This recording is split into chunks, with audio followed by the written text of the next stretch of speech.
The conference hall on the Galactic Council station stretched for nearly a kilometer, filled with representatives from 47 different species. Ambassador Jiwan stood at the podium reserved for lesser members, a position deliberately placed at the back where her voice barely carried. She had been waiting for 3 hours to speak, watching as species after species discussed trade agreements and cultural exchanges. Finally, the chairman, a towering creature with 6 arms and crystalline skin, gestured dismissively in her direction. The human may speak. Briefly, Jiwan stepped forward, her hands trembling slightly. She had practiced this speech for weeks. Honored council members, the Vraxian Empire has destroyed 3 colony worlds in the past month. Thousands of innocent beings have died. They are expanding into neutral space and threatening dozens of systems. We must act now before. The human does not understand galactic politics, interrupted a representative whose species resembled a floating jellyfish. The Vraxians are a warrior culture. This is how they have always been. We negotiate, we establish boundaries, we maintain peace through dialogue. There is no dialogue with genocide, Jiwan said, her voice rising. They are killing civilians, children. They are not interested in boundaries or peace. The chairman made a sound like grinding glass, which his translator rendered as a sigh. Humanity has been part of this council for barely 50 years. You are infants in galactic terms. The Vraxian situation has existed for centuries. We have managed it successfully. By doing nothing? By maintaining stability. Something your species clearly does not value, given your own violent history. The chairman leaned forward. We have reviewed Earth's records. Your world wars, your genocides, your constant conflicts. You are in no position to lecture this council on morality or peace. Jiwan felt her face burn with anger and shame. The chairman was right about humanity's past, but that did not make the present situation acceptable. She opened her mouth to argue further, but the chairman had already moved on to the next speaker. She returned to her seat, defeated. Around her, other representatives whispered and clicked and hummed in their various languages. She caught fragments of their conversations through her translator. The humans think they matter. Such an aggressive species. No wonder they are always at war. Perhaps the Vraxians will teach them humility. 10,000 light-years away, Captain Junho stood on the bridge of the UNSC Defiance, watching the stars slide past in faster-than-light travel. His ship was old, nearly 30 years since construction, and outclassed by every other military vessel in the galaxy. The crew of 200 did their best with what they had, but everyone knew the truth. If they encountered a real threat, they would not survive. Captain, we're receiving a transmission from command, said Hana at the communications station. She was young, barely 25, fresh from the academy. Like most of the crew, she had joined because there were few other options. Earth's space fleet was not prestigious. It was where careers went to die. Put it through. The view screen flickered to life, showing Admiral Taeyang's stern face. The Admiral was in his 60s, gray-haired and weathered from decades of service. He had fought in Earth's last major conflict before first contact, and he carried that experience in every line of his face. Captain Juno knew orders. Return to Earth immediately. All fleet vessels are being recalled. Junho felt his stomach tighten. Sir, has something happened? The Vraxian Empire has issued an ultimatum. They are demanding Earth's immediate surrender and incorporation into their territory. We have 2 weeks to comply. Taeyang's expression did not change, but Junho could see the anger in his eyes. The Galactic Council has advised us to accept their terms. Surrender? Mina spoke from the tactical station, her voice sharp with disbelief. Without even fighting? The Council believes resistance would be futile and would result in unnecessary loss of life.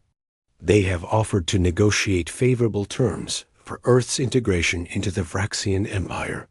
Tae-young paused. Favorable terms meaning we would become a slave world instead of being completely exterminated. Jun-ho gripped the armrest of his command chair. What is Command's response? All ships are to return to Sol System immediately. We will be issuing our own response to the Vrexians. Tae-young's lips curved into something that was not quite a smile. And Captain, when you arrive, report directly to Karen Base. There is something you need to see. The transmission ended. Jun-ho sat in silence for a moment, processing what he had just heard. Around him, the bridge crew looked to him for guidance, for reassurance. He was their captain. He was supposed to know what to do. Helm. Set course for Earth. Maximum speed. Yes, sir. In the engineering section, Do-yeon was running diagnostics on the ship's aging reactor when the announcement came through. He listened to the captain's brief explanation, then returned to his work. Surrender or fight, the engine still needed maintenance. That was the thing about engineering problems, did not care about politics or war. A faulty plasma conduit was a faulty plasma conduit whether humanity was free or enslaved. But as he worked, his mind wandered to his family back on Earth, his parents, his younger sister, his nieces and nephews. What would happen to them under Vraxian rule? He had seen the reports from the conquered worlds. The Vraxians did not believe in mercy. They believed in strength and domination. Weak species served strong species. That was their philosophy, and they enforced it brutally. Do-yeon had joined the fleet to see the stars, to be part of something bigger than himself. He had not expected to face the end of his species' independence. None of them had. Earth was supposed to be safe, protected by the Galactic Council's rules and regulations. But rules only mattered if someone enforced them, and the Council had made it clear they would not lift a finger to help humanity. The journey back to Earth took 4 days. As the Defiance dropped out of faster-than-light travel at the edge of the Sol System, Jun-ho expected to see the familiar orbital stations and the small fleet of Earth ships gathered in defensive positions. Instead, he saw something impossible. The asteroid belt had been transformed. Thousands of structures dotted the rocks, clearly military installations. Mars glowed with the lights of massive construction facilities. The moon bristled with weapons platforms. And gathered in formation near Earth orbit were not 50 ships, but 500. Sleek, new vessels that looked nothing like the outdated designs of the official fleet. "Captain," Hana said, her voice barely a whisper, "what is all this?" Jun-ho stared at the display, his mind struggling to process what he was seeing. "I don't know. But I think Admiral Tae-young was right. We do need to see something." His communications panel chimed with an incoming message. "UNSC Defiance, this is Karen Base. Welcome home, Captain. Proceed to Docking Bay 7. The Admiral is waiting for you. And Captain, welcome to the real fleet." As the Defiance moved toward the small moon of Pluto, where Karen Base was located, Jun-ho realized that everything he thought he knew about Earth's military capabilities had been a lie. A very carefully maintained lie.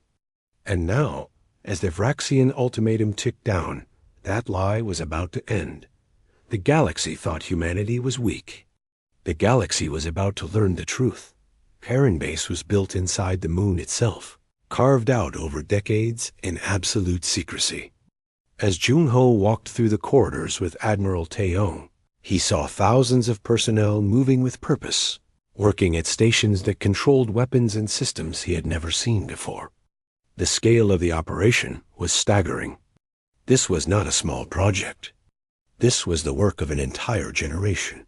How? Jun-ho asked simply. How did we keep this secret? 50 years ago, when the Galactic Council first made contact, our leaders made a decision, Tae-young said. They saw how the galaxy worked. They saw the Council's weakness, their politics, their endless debates that led nowhere. They saw a species that had forgotten how to truly fight because they had lived in comfort for too long. And they understood that if we showed our real strength, the Council would find ways to limit us, to control us, to make us weak like them. They entered an elevator that descended deep into the moon's core. So we gave them what they expected to see, an inferior species with primitive technology, barely capable of defending ourselves. We built a small public fleet using old designs, just enough to maintain appearances. And while the galaxy ignored us and dismissed us, we built this. The elevator doors opened onto a command center that took Junho's breath away. Holographic displays showed every system in human-controlled space, real-time tactical data, and hundreds of ships moving in coordinated patterns. At the center of it all stood a woman in a white lab coat, arguing with 3 officers about weapons systems. Captain Junho, meet Dr. Minji. She runs our advanced weapons division. Minji turned, pushing her glasses up her nose. She looked tired, with dark circles under her eyes, but her expression was intense and focused. Captain, good, you are here. The Admiral says you have combat experience. I need someone who can tell me if this will actually work in a real battle. She gestured to a holographic display showing a complex weapon system. Quantum entanglement targeting. We can lock onto a target, establish an entangled particle pair, and strike from anywhere in the system instantly. No travel time, no way to dodge. No way to defend. We have tested it on asteroids. It works. But I need to know if it will work against a moving military target. Junho studied the display. His training had never covered anything like this. The Galactic Council had banned weapons research decades ago, declaring that existing technology was sufficient for defensive purposes. But this weapon ignored every rule the Council had established. The targeting requirements must be incredible, he said. How do you establish the entanglement lock on a ship moving at combat speeds? That is the problem, Minji admitted. We need at least 3 seconds of stable targeting data. In a battle, with ships maneuvering and using countermeasures, that is nearly impossible to achieve. Unless you have something else targeting them, said a new voice. A young man in military tactical gear approached, his uniform marked with insignia Junho did not recognize. Lieutenant Haijin's Ghost Battalion can board enemy ships and establish the lock from inside. Give us the coordinates. We jump in, we mark the target, you fire. Simple. Minji looked skeptical. Simple. You make it sound easy. It is easy when you have been training for it your entire life. Taeyang cleared his throat. Captain Junho, this is Lieutenant Seojun, liaison for our Special Forces divisions. Seojun, show the captain what Ghost Battalion can do. They moved to another section of the base, this one heavily guarded. Inside a large bay, Junho saw soldiers that looked almost human, but not quite.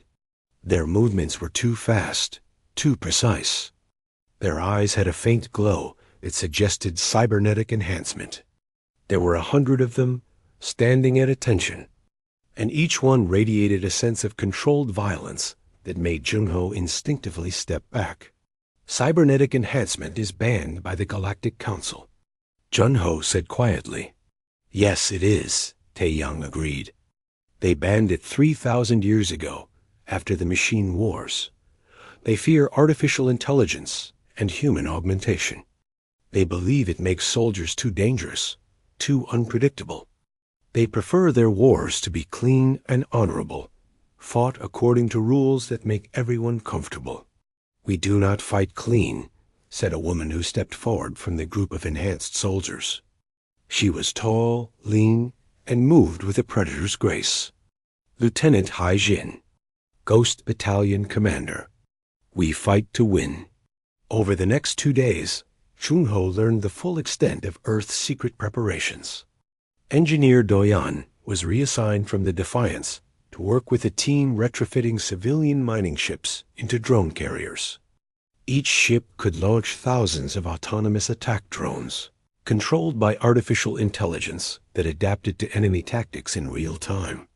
The Galactic Council had banned military AI, declaring it too dangerous. Earth had been developing it for decades. Tactical Officer Mina was brought into the planning sessions for the defense of Earth.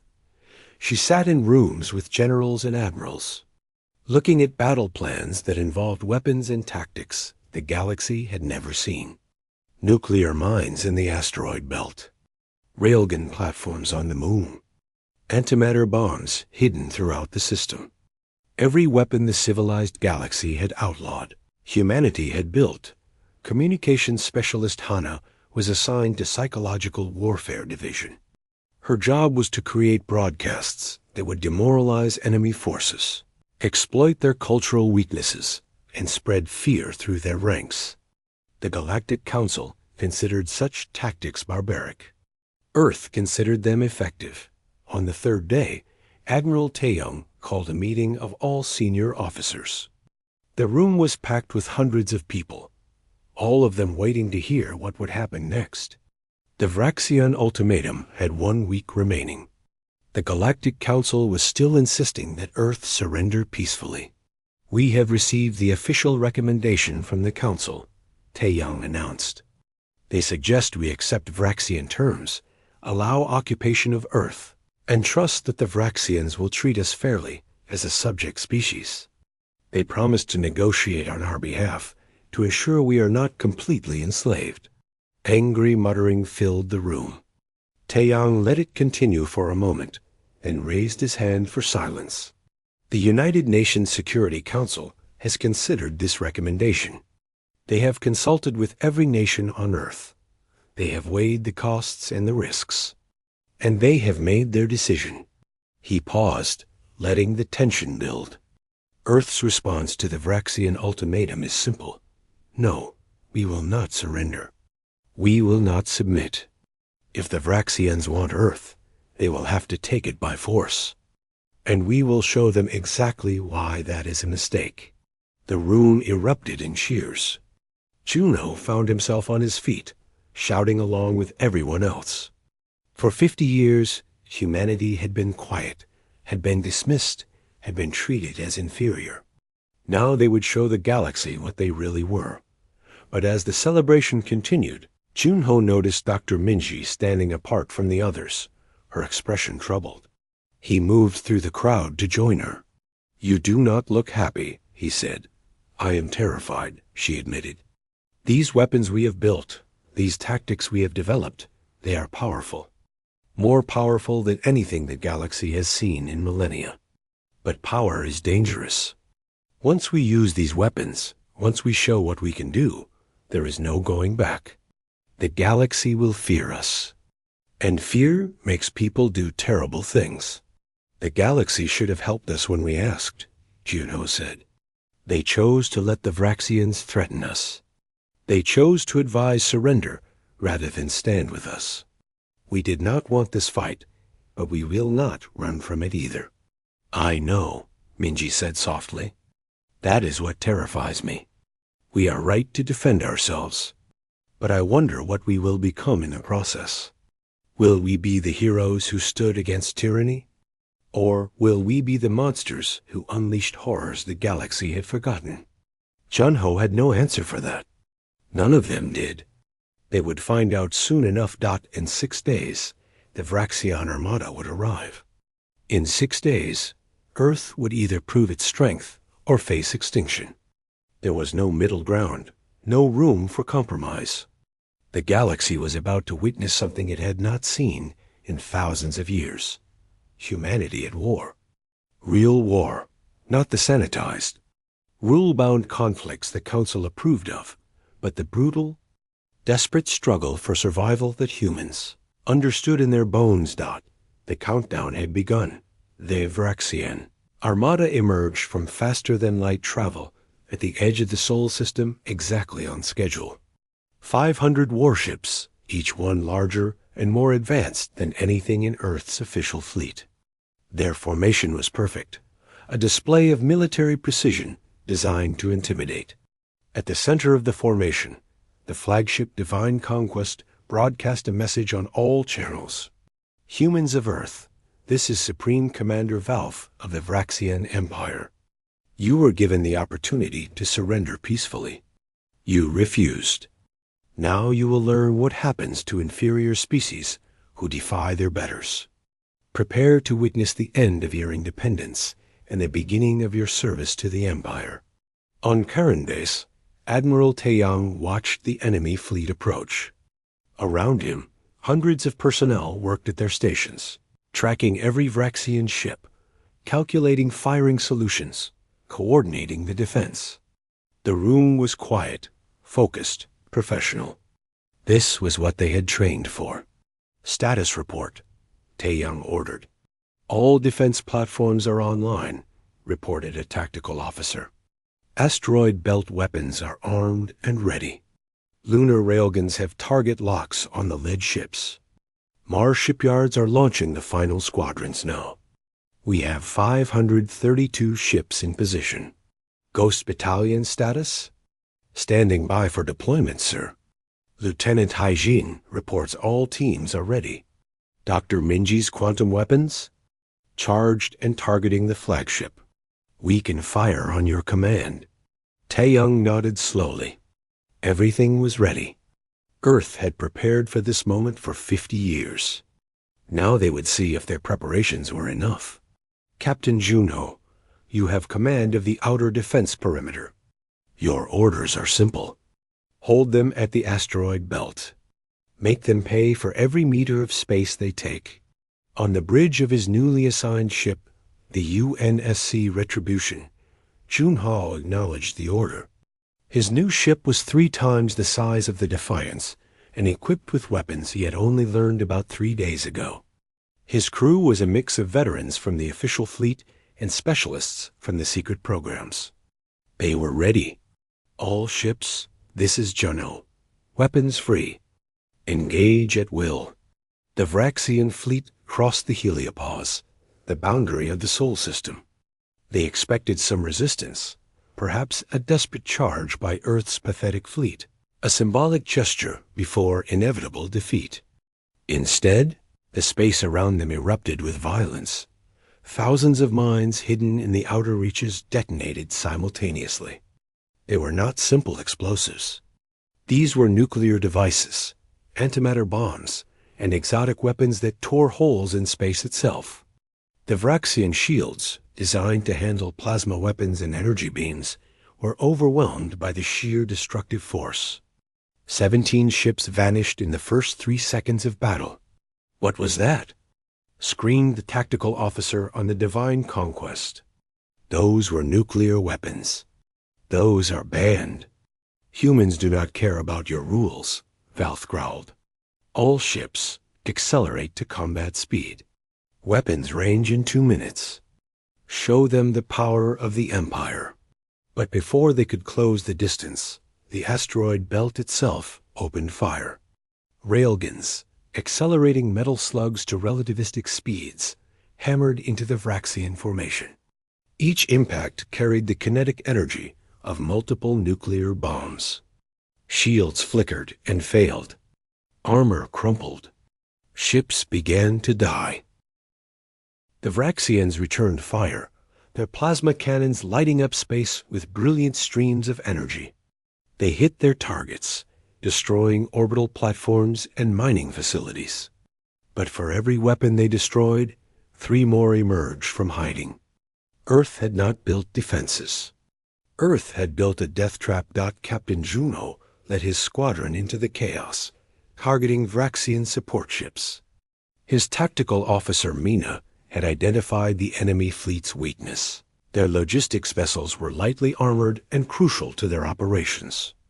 Take them out, and the warships would run low on ammunition and power. Target the supply ships, Juno ordered. Ignore the heavy cruisers. Hit them where it hurts. The Retribution dove into the enemy formation, her AI-guided missiles seeking targets with ruthless efficiency. The missiles were not standard projectiles. They could think, could adapt, could change their approach patterns based on enemy countermeasures. The Vraxians shot down some, but not enough.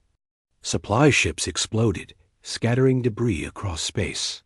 "This is impossible," Valve said, watching his tactical display fill with red markers indicating destroyed ships. "How can a primitive species fight like this? Where did they get these weapons?"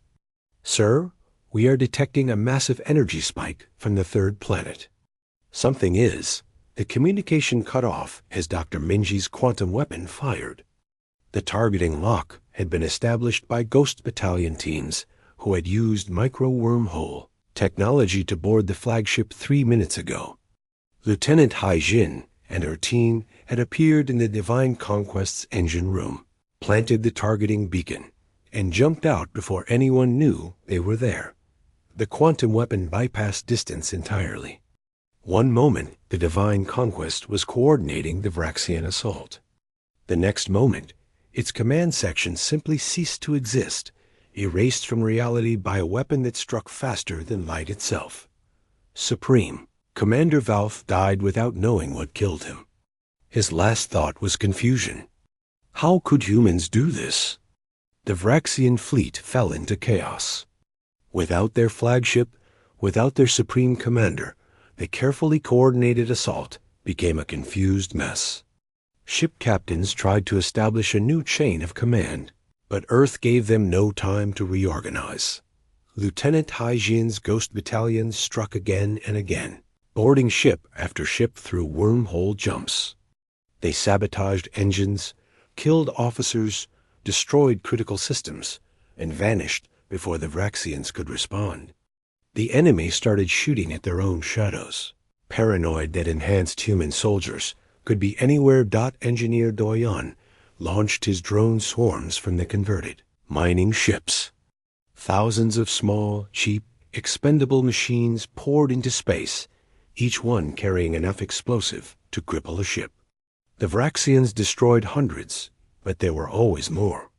The drones learned from each engagement, adapting their tactics. Becoming more difficult to stop, communications specialist Hana broadcast on every channel the Vraxians used. Her messages were simple but effective. Your commander is dead. Your fleet is dying. Surrender now, and you will be treated according to the laws of war.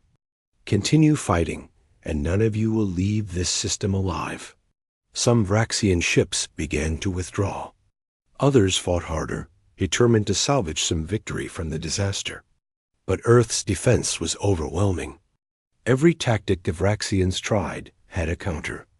Every weapon they fired was met with something more powerful.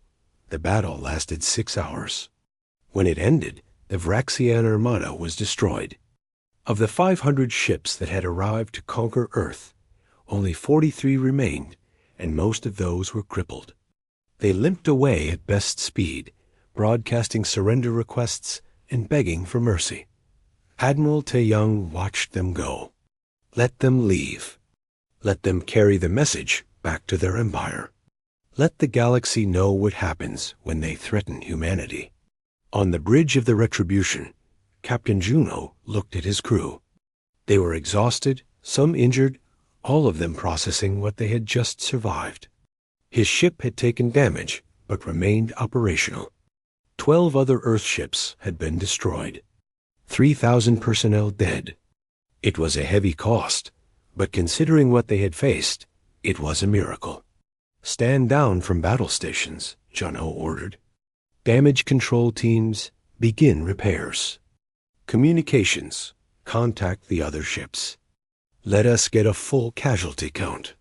Tactical Officer Mina was staring at her display, watching the Vraxian survivors retreat. They came here thinking we were weak. They came here thinking they could take whatever they wanted. Did we really just defeat an empire? We defended our home, Jinho said. That is all we did. We defended what was ours.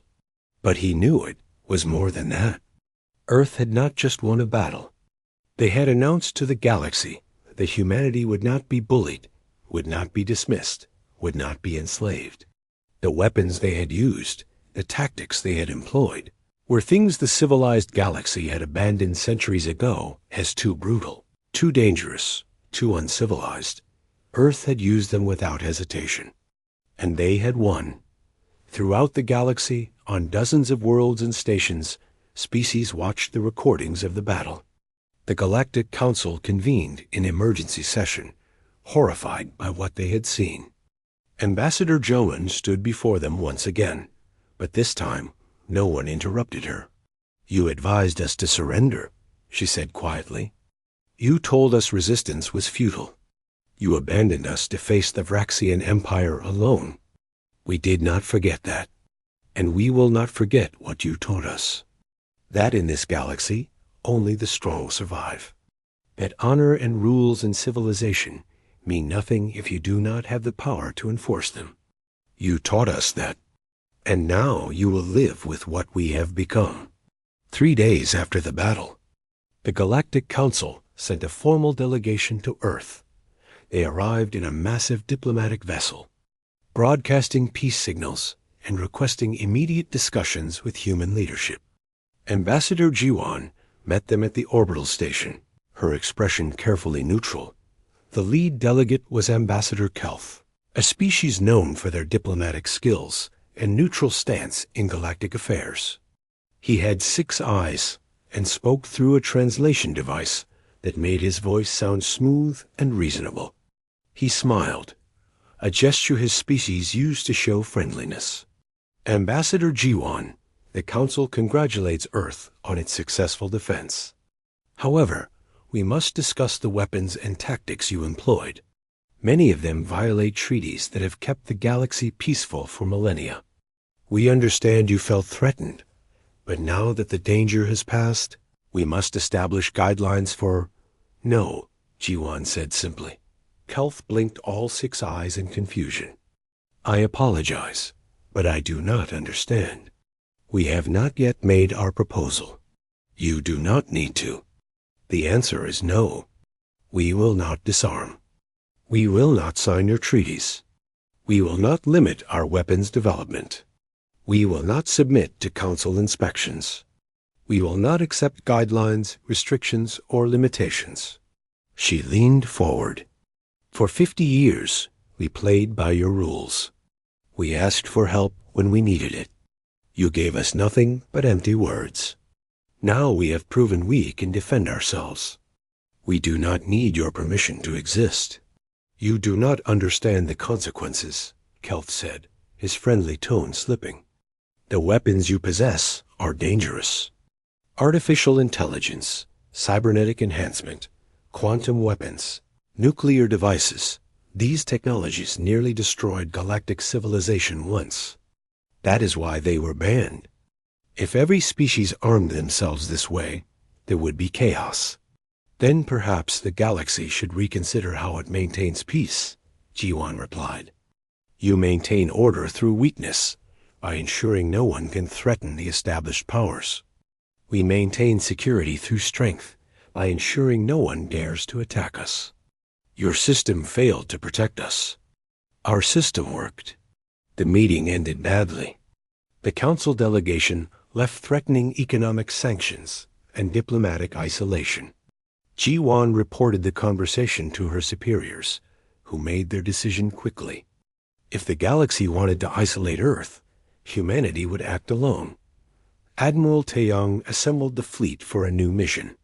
Not defense this time, offense.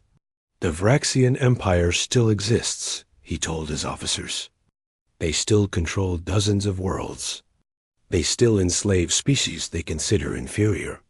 They attacked us, they lost, but they remain a threat to the entire galaxy. The Council will do nothing about them. So we will." Captain John Ho was promoted to Commodore and given command of a task force. His orders were simple but unprecedented. Strike at Vraxian military targets, destroy their ability to make war, and liberate the species they had conquered. Do whatever was necessary to eliminate the Vraxian threat permanently. "This is not a defensive operation," Taeyong explained. "This is regime change. We are going to dismantle an empire. The galaxy will call us warmongers, aggressors, perhaps even monsters. But they cannot call us weak anymore. The campaign began 2 weeks after the Battle of Earth. Commander Suho led the stealth fleet, ships coated in metamaterials that made them invisible to every known sensor. They struck Vraxian supply depots, weapons factories, and military shipyards. They did not warn their targets. They did not give them chances to surrender. They destroyed infrastructure and vanished before the enemy could respond. The Vraxian military tried to hunt the human ships but could not find them. Their sensors showed empty space while explosions tore through their facilities. They began to fear the darkness itself, wondering if human ships could be anywhere, watching, waiting. Captain Junho's conventional forces hit harder targets: military bases, command centers, defensive stations. The battles were brutal and short. Earth's weapons were simply superior, and their tactics were relentless. The Vraxians fought with honor and tradition. Humanity fought to win. Lieutenant Hygien's Ghost Battalion became a legend and a nightmare. They appeared inside secure facilities, killed enemy officers in their sleep, and vanished without a trace. The Vraxians started executing their own security. Personnel, paranoid that humans had infiltrated their ranks. The fear itself became a weapon. Engineer Doyen's drone technology evolved. His latest swarms could coordinate attacks across entire star systems, learning from each engagement and sharing tactical data instantly. They became more efficient with each battle, adapting to Vraxian countermeasures faster than the enemy could develop new defenses. Communications specialist Hana refined her psychological warfare programs. She studied Vraxian culture, their honor codes, their religious beliefs, their social structures. Then she crafted messages that exploited every weakness. Broadcasts that made Vraxian soldiers question their leaders, their cause, their empire. Propaganda that turned military defeats into catastrophic morale failures. Dr. Yuna, a xenopsychologist who had been studying the galaxy's species, made a crucial discovery. She analyzed captured Vraxian officers and found something disturbing. The galaxy's civilized species, including the Vraxians, had forgotten how to fight total war. They conducted military operations according to rules, traditions, and limitations. They viewed war as politics by other means, something to be managed and controlled. Humanity remembered what war really was: survival, destruction, the complete imposition of will upon an enemy. They had fought that kind of war for thousands of years before reaching the stars. The galaxy had not seen real war in millennia. This is why they keep losing to us, Yuna explained in her report. We are not better soldiers or smarter strategists. We are simply willing to do what they consider unthinkable. We target their infrastructure, not just their military. We use psychological warfare to break their morale. We strike without warning and show no mercy until they surrender. These are basic military tactics that humans used for centuries. But the galaxy forgot them. Within 3 months, the Vraxian Empire was collapsing. Not from a single defeat, but from systematic destruction of everything that kept them powerful. Their fleet was scattered. Their production facilities were rubble. Their conquered worlds were in revolt. Their citizens were terrified. Their government was in chaos. The Vraxian Emperor himself sent a message to Earth, requesting negotiations. Admiral Taeyang agreed to meet him, but not on neutral ground. The meeting would take place on Earth, and the Emperor would come as a supplicant, not a peer. Emperor Draxel arrived with a small diplomatic escort, his pride clearly wounded.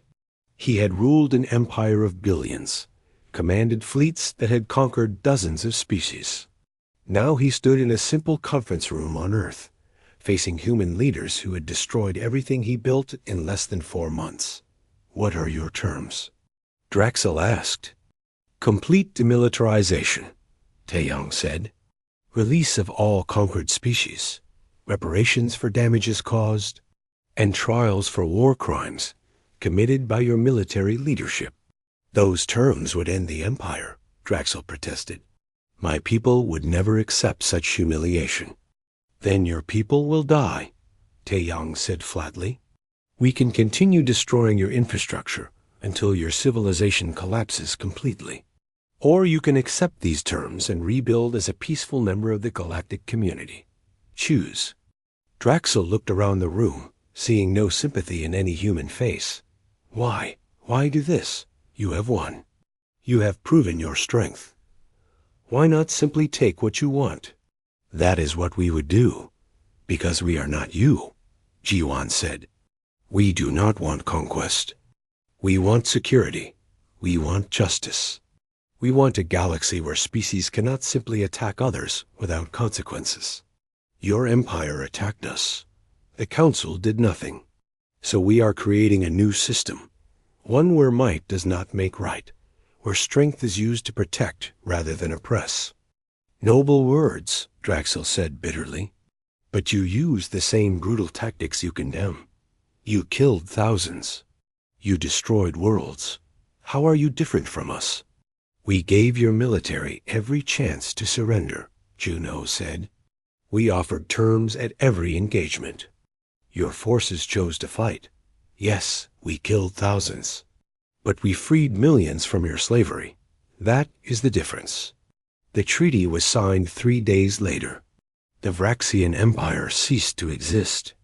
Its territory was divided among the species it had conquered, now free to govern themselves. The Vraxian people were placed under strict monitoring, their military permanently disbanded, their leaders facing trial for war crimes. And throughout the galaxy, every species watched and understood. Earth had done in 4 months what the Council had failed to do in centuries. They had stopped an aggressive empire and brought its leaders to justice. But the victory came with a cost. Earth was now isolated diplomatically, viewed with fear and suspicion by the very species they had helped. The Galactic Council declared humanity a rogue state, dangerous and unpredictable. Trade agreements were canceled. Cultural exchanges were suspended. Earth was alone. Ambassador Jiwan stood before the Council one final time. You fear us now. Good, you should. But understand this. We did not want this isolation. We wanted to be your partners, your friends, your allies. You rejected us. You abandoned us. You left us no choice but to defend ourselves and create our own security. This is your doing, not ours. And if another species needs help, if another empire threatens the weak, do not expect us to follow your rules or seek your permission. We will do what is necessary. We will do what is right. And you cannot stop us. She walked out of the council chamber, leaving behind 50 years of attempted diplomacy. Earth would find its own path forward now. 6 months after the fall of the Vraxian Empire, the galaxy had changed in ways no one had anticipated. The old Galactic Council still existed, but its authority was weakening. Dozens of species that had been silent for centuries suddenly found their voices, inspired by humanity's example. If humans could stand against the established order and win, perhaps others could too. Ambassador Jiwan worked from Earth's orbital station, coordinating with representatives from these emerging voices. They were not powerful species, not militarily strong or economically dominant. They were the ones the Council had always ignored, the ones whose concerns were never addressed, whose problems were never priorities. Now they had hope. We want what you have, said Ambassador Minnow, representing a species that had been threatened by the Vraxians for decades. Not your weapons, not your technology. Your courage. Your willingness to act when action was necessary. Can you help us build that? We can, Jiwan said. But understand what you are asking. If you stand against the Council system, you will face the same isolation we face, the same economic pressure, the same diplomatic consequences. Are you prepared for that? We have lived with fear for generations, Minnow replied. Isolation is preferable to extinction. Over the next months, Earth became the center of an unofficial alliance. 23 species, all of them small, all of them previously ignored, began coordinating their policies and supporting each other. They called themselves the Federation of Free Worlds, and while they lacked the military power of the old council, they had something else. They had determination and the example of humanity to guide them. Captain Juno, now Admiral Juno, oversaw the integration of human military doctrine into the Federation's defense forces. Not everyone agreed with his methods. Some of the allied species balked at humanity's willingness to use extreme tactics.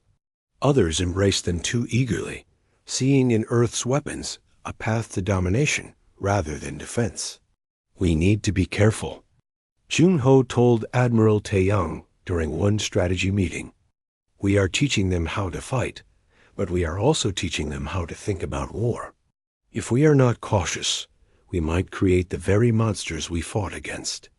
That is why we must lead, Taeyang said. Not through force, but through example. We show them that strength serves justice, not ambition. That power protects the weak, not oppresses them. If we fail in that, then our victory over the Vraxians means nothing. Lieutenant Haijin retired from active duty, her body worn down by years of cybernetic enhancement and combat stress. But she could not simply stop. She became an instructor, training the Federation's special forces in the tactics and mindset needed for modern warfare. Her students came from a dozen different species, each bringing their own perspectives and abilities. Combat is not about technology, she told them repeatedly. Technology helps, but the real weapon is here. She tapped her head. The willingness to adapt, to think beyond rules, to do what your enemy believes, is impossible. That is what wins battles. Dr. Minji continued her weapons research, but with a new focus. She began developing defensive systems, ways to detect and counter the very weapons Earth had pioneered. If humanity could create these weapons, others eventually would too. Better to have defenses ready before that happened. We opened a door that cannot be closed, she explained to her research team. We showed the galaxy what is possible. Now we must ensure that knowledge does not lead to destruction. We must find balance. Engineer Doyon took a different path. He left military service entirely and began working on civilian applications for Earth's technology. Faster-than-light communication systems, improved life support for space habitats, terraforming equipment that could make hostile worlds livable. If humanity was to be isolated diplomatically, they would make themselves indispensable economically. Communications specialist Hana became Earth's public voice, managing the information war that followed the military victories. The old council portrayed humanity as dangerous warmongers. Hana countered with stories of liberation, of freed slaves, of justice finally served. She was not always truthful, but she was always effective. But not everyone on Earth was happy with the new direction. Political divisions emerged. Some argued that humanity should push further, use their military advantage to reshape the galaxy completely. Others believed Earth should retreat, focus on internal development, and avoid galactic politics entirely. The debates grew heated, sometimes violent. This is what concerns me most, Dr. Yuna said during a government briefing. We are fracturing internally. Some humans see our power and want to use it for domination. Others see the cost and want to abandon our responsibilities. Neither path is sustainable. We need unity, but I do not know how to achieve it. The crisis came 9 months after the Battle of Earth. A transmission arrived from beyond the galactic rim, from a region of space no council species had explored. The message was simple but terrifying. We are the Krell Collective. We have observed your activities in this sector. Your conflicts, your wars, your petty struggles for dominance. You have forgotten that this galaxy belongs to us. We gave your ancestors time to develop, hoping you would prove worthy. You have failed. Extermination will begin in 6 of your months. Prepare yourselves." The message played across every frequency, reached every world, and could not be ignored. The Galactic Council convened in emergency session. For the first time in recorded history, every species agreed on something. Terror.Ambassador G1 received an official communication from the Council. They were requesting Earth's help. Begging for it, actually. The weapons humanity possessed, the tactics they had developed, the willingness to do what was necessary, all of it was needed now. They abandoned us. Admiral Taeyong said when Ji-wan brought him the request. They called us dangerous. They isolated us economically and diplomatically. Now they want our protection? Yes, Ji-wan said simply. They are hypocrites. They are cowards. They are everything we accused them of being. But they are also our neighbors, our fellow inhabitants of this galaxy. And whatever the Krell Collective is, it threatens all of us. Admiral Junho studied the limited data they had on the Krell. Ancient records mentioned them, but nothing concrete. A powerful civilization that had vanished thousands of years ago, retreating to the galactic rim for reasons unknown. If they were returning now with hostile intent, the threat was existential. "We need more information," he said. "We need to know what we are facing before we can plan a defense. But if this Krell Collective has been watching us, they will know our capabilities. They will have countermeasures prepared. Then we need new capabilities," Dr. Mengi said. "We need to innovate again, develop weapons and tactics they have not seen. We have 6 months. Let us use them." The preparation began immediately. Earth's secret facilities went into overdrive, developing new technologies at a frantic pace. But this time, they were not alone. The Federation of Free Worlds contributed their own knowledge and resources. Even some council species, swallowing their pride, offered assistance. Lieutenant Haijin came out of retirement, her cybernetic enhancements upgraded with the latest technology. "If this is humanity's last battle, I want to be part of it," she said simply. Engineer Doyin returned to military service, bringing his civilian innovations with him. "I built tools for peace," he said. "Now I will build weapons for survival." Communications specialist Hana prepared for the greatest psychological warfare campaign in history. The Krell think we are weak, divided, easy to exterminate. Let us show them how wrong they are. But as the preparations continued, Admiral Taeyong gathered his senior staff for a private meeting. "We are about to face an enemy we know nothing about, with technology that might be beyond our understanding. We might lose. Earth might fall. Humanity might end. I need you to understand that possibility." "We understand," Admiral Junho said.